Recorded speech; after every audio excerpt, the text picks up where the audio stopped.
ஸ்க்ரீன்ல படம் வச்சிருக்காங்க. என்ன பண்றாங்க?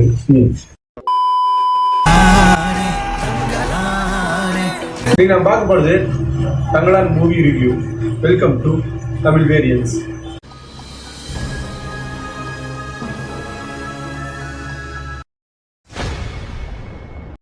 ஃபர்ஸ்ட் இந்த படத்தோட ஸ்டோரியில இருந்து போலாம். இந்த படத்தோட ஸ்டோரி பாத்துக்கிட்டீங்கன்னா நீங்க தனிப்பட்ட முறையில ஸ்டோரி மட்டும் எடுத்து அதை மட்டும் நீங்க ஸ்டோரியா வச்சு பாத்தீங்கன்னா நல்லா இருக்கும். பட் ஸ்கிரீன் பிளே வைஸ்ல ஸ்டோரியை ரொம்ப கன்ஃபியூஸ் பண்ணிட்டாங்க.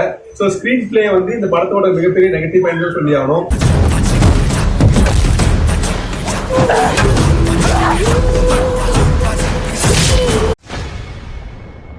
இந்த படத்தோட டைம் லைன் எல்லாமே அங்க வச்சு ரொம்ப கன்ஃபியூஸ் பண்ணிட்டாங்க.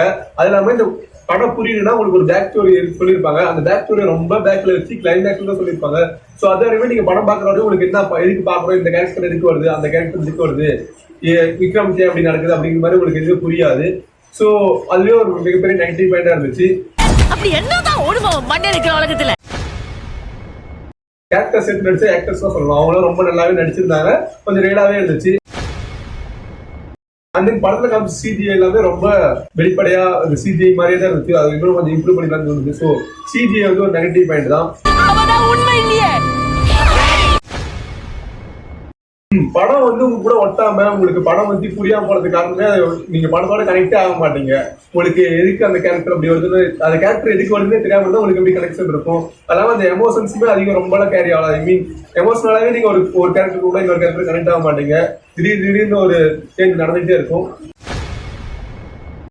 படத்தோட வில்லன் கதாபாத்திரம்னு நீங்க மேஜரா வில்லன் கதாபாத்திரம்னு யாரையும் கைதி சொல்லிட முடியாது. அது இல்லாம படத்தை ரொம்ப ரிலீஜியஸா ரொம்ப ரிலீஜியஸா இருக்கிட்டாங்க. அவங்க வந்து சொசைட்டிக்கு ஏதோ சொல்ல வரணும் அப்படின்னு சொல்லிட்டு ரிலீஜியஸ் வச்சே தனியா போயிட்டு இருக்கு. அதுவுமே கூட கனெக்ட் ஆகாது. ஏன் அப்படி இருக்குன்னு புரியும் மாய சூனியக்காரன் யாரா. அது இல்லாம அவங்க பேசுன லாங்குவேஜ், படத்துல பேசுற தமிழ் கேரக்டர்ஸ் பேசுற லாங்குவேஜுமே ரொம்ப உங்களுக்கு சில டைம்ஸ்ல புரியாம தான் இருக்கும். லாங்குவேஜ் எந்த குறையுமே சொல்லலாம், அப்படிதான் பேசுவாங்க. அதான் ஒரு ரியலிஸ்டிக்கா தான் இருந்துச்சு. பட் அவங்க அதே லாங்குவேஜ் பேசிட்டு இருக்கிறீங்க, ஹை எமோஷன்ஸை எக்ஸ்போஸ் பண்ணி அவங்க அதை நடிக்கிறப்ப அது நமக்கு புரியாம இருக்கு. அது ஒரு நெகட்டிவ் பாயிண்ட் தான்.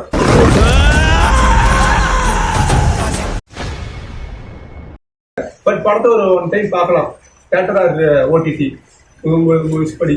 ஓகேங்களா? துணிதானுக்கு மட்டும் தான் இங்க வாழ்க்கை. படம் ப்ரமோஷன்ல எல்லாருமே வந்து இவங்க கஷ்டப்பட்டு நடிச்சாங்க, இவங்க வந்து கஷ்டப்பட்டாங்க, கதையில தான் எவ்வளவு கஷ்டப்பட்டேன், எவ்வளவு ரிசர்ச் பண்ணதான் சொன்னாங்களே தவிர கதை நல்லா இருக்கும் போய் பாருங்கன்னு வீட்டோட மைண்ட் செட்டு ஒரு பேஸ்மெண்டே போடாம போட்டதான் படம் கொஞ்சம் சொக்கியா போறதுக்கு காரணம். அவங்க வந்து ப்ரமோஷன் அப்பயே ஸ்டோரி நம்ம எப்படி பார்க்கணும், ஸ்டோரி நீங்க எப்படி அப்ரோச் பண்ணிருக்கணும் படம் பாக்குறோம் அப்படின்னு ஏதாவது சொல்லியிருந்தா பரவாயில்ல. அவங்க ப்ரமோஷன்ல சொன்னது எல்லாமே நான் கஷ்டப்பட்டவன் பாருங்கன்னு அப்படிதான் பண்ணிட்டு இருந்தாங்க. ஸோ ஒரு நிமிஷம் சார் இன்னும் கொஞ்ச நாள் கழிச்சு தங்களான் படத்தோட மூவி எக்ஸ்பிளனேஷன் வீடியோ வரும். அது வரையும் சேனல் சப்ஸ்கிரைப் பண்ணி வச்சுட்டு வெயிட் பண்ணுங்க. நாங்க அடுத்த வீடியோ வந்து